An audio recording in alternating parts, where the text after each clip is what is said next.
that was my one thing. Like I love my Shapeoko because I ran the Shapeoko for 4 years, 3 or 4 years.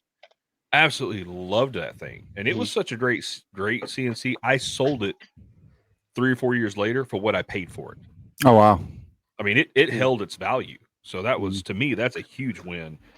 And the only issue I ever had with that thing was just the belts.